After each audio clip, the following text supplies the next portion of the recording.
संस्कारों में एक संस्कार है।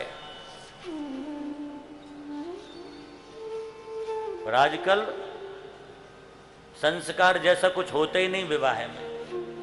हम तो नहीं देखा, लेकिन प्रायः पता लग ही जाता है संस्कार है। और बिना संस्कारों के हमारे यहाँ शुद्धि होती नहीं है। तो विवाह भी एक संस्कार है। और विवाह किस लिए किया जाता है? हमारे शास्त्र कहते व्यक्ति पर 3 प्रकार के ऋण चढ़े हैं और विवाह के उपरांत उन तीनों ऋणों से उऋण होता है जी।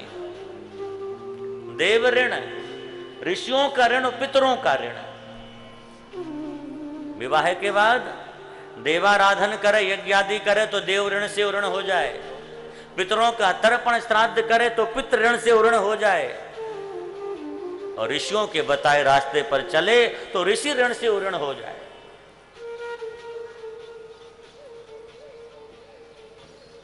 तो इन ऋणों से उऋण होने के लिए विवाह है। लेकिन एक बात आप लोग तो ठीक है समझ ही रहे, लेकिन महात्मा लोग बैठे हैं सब, वो कह रहे होंगे वाह बढ़िया कथा सुनाई, जो विवाह करे वही तीनों ऋणों से उऋण हो, तो साधुओं के ऊपर तो तीनों ऋण चढ़े ही रहते होंगे, बेचारे महात्मा कर्ज में ही हैं। ऐसा नहीं है भाई। जो सब छोड़ के साधु हो गया, जो भगवान की शरण में आ गया, वो तीनों ऋणों से मुक्त हो गया। हम निवेदन करें, कई बार विवाह करने के बाद, विधिवत देवाराधन करने के बाद भी हम देव ऋण से उऋण नहीं हो पाते। क्यों?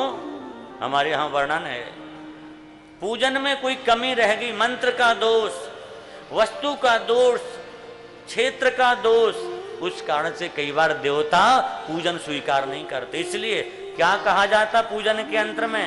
मंत्र छिद्रम देश कालारे वस्तुता सर्वम करोति निश्चिद्रम नाम संकीर्तनम तबो। पंडित जी कहते मंत्र का दोष, तंत्र का दोष, पदार्थ का दोष रह गया हो, इसकी निवृत्ति कैसे होगी? बोले थोड़ी देर भगवान के नाम का संकीर्तन करो। तो देवाराधन के बाद भी कीर्तन करो, यही पितरों के लिए है। आप विधि पूर्वक श्राद्ध करो, करना चाहिए, लेकिन कई बार श्राद्ध बहुत विधि से करना पड़ता, न किया तो हो सकता कि श्राद्ध देवता स्वीकार, पितर स्वीकार न करें। लेकिन शायद श्राद्ध से उतनी तृप्ति पितरों को न मिले जितनी जब मिलती है जब कोई कुल में एक साधु हो के हरिनाम भगवान नाम स्मरण करने लग जाता है। पद्म पुराण में लिखा है, जिसके कुल का एक व्यक्ति भगवत भजन में लग जाता है तो आस्फोटयंती पितरा नृत्यंती च मुहुर्मुहु मत कुले वैष्णव जाता सनस्त्राता भविष्यति। मेरे कुल में एक वैष्णव हो गया, एक भक्त हो गया, एक महात्मा हो गया, अब हमारा उद्धार जरूर हो जाएगा। पितर नरक में ताली बजा बजा के नाचने लग जाते हैं। तो भाई पितरों के ऋण से भी उऋण हो गए जो भगवान की शरण में आ गया। और रही तीसरी बात, ऋषियों का ऋण है। तो ऋषियों के ऋण से हम कैसे उऋण हो? तो विचार करें पहले ऋषियों ने क्या बताया हम सब के लिए। ऋषियों ने 2-4 ही बातें बताई हैं। सबसे पहले ऋषि क्या कह रहे? बोले सतम विहाय भूत, 100 काम छोड़ के भोजन करो। ऋषियों के वाक्य हैं। आप लोग कहेंगे बहुत बढ़िया बात बताई महाराज, अब कल से स्नान ध्यान बाद में होगा, सबसे पहले भोजन ही पे लग जाए।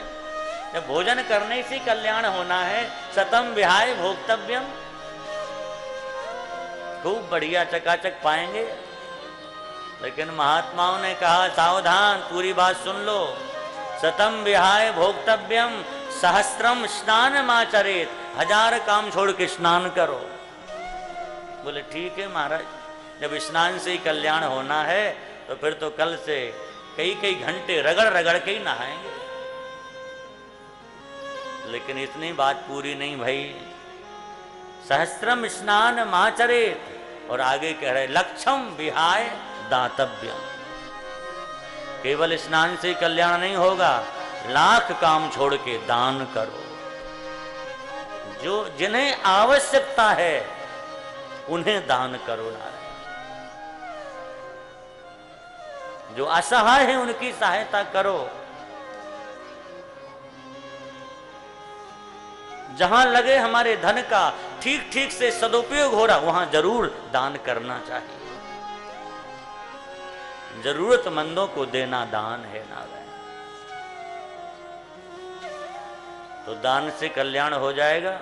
बोले केवल दान से भी कल्याण नहीं होगा, फिर लक्ष्यम विहाय दातव्यम। अंत में कहा कोटिम त्यक्त्वा हरिम भजे अथवा सर्वम त्यक्त्वा हरिम भजे। करोड़ काम छोड़ के भगवान का स्मरण करो। तो जो भगवान की शरण में आके भजन करने लग गए उनका सब हो गया, उनके ऊपर कोई कर्जा नहीं है, वो ऋण है वो। तो गृहस्थ पर 3 ऋण होते हैं, पर वो इन सब कार्यों को करें तो तीनों ऋणों से पूर्ण हो जाते हैं। और करदम जी ने इसीलिए विवाह किया है। विवाह के बाद भगवान का ध्यान में ऐसे बैठे 50 साल की समाधि लग गई महाराज। यही भूल गए हमारा विवाह हुआ था। यह हमारे भारतवर्ष की ऋषि परंपरा। विवाह के बाद भूल गए कि हमारा विवाह हुआ था। और आजकल की क्या दशा है, कलयुग में क्या दशा होगी हम नहीं कह रहे, ये तो गोस्वामी तुलसीदास जी कह रहे। जब तक विवाह नहीं हुआ तब तक सब याद रहते हैं, पर ससुरारी प्यारी भई जब ते। जैसे ही महाराज विवाह हुआ तो रिप रूप कुटुंब परिवार भी शत्रु लगने लग जाता। फिर तो भगवान तो दूर।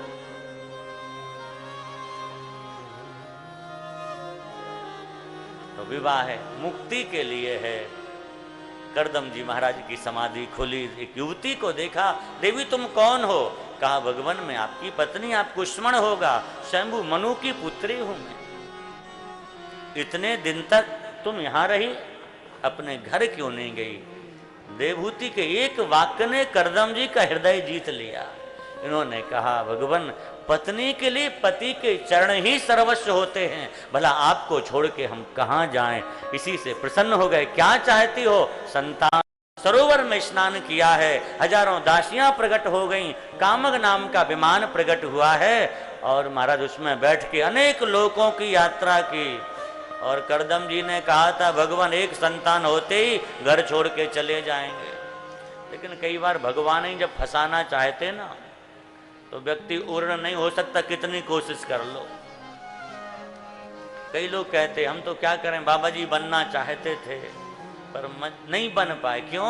अरे भगवान जब फंसाना चाहें तो कितनी कोशिश कर लो, नहीं उबर सकते। इन्होंने कहा था एक संतान होती घर छोड़ देंगे, भगवान ने ऐसा महाराज फंसाया, एक की क्या चले 9 कन्याएं हो गई।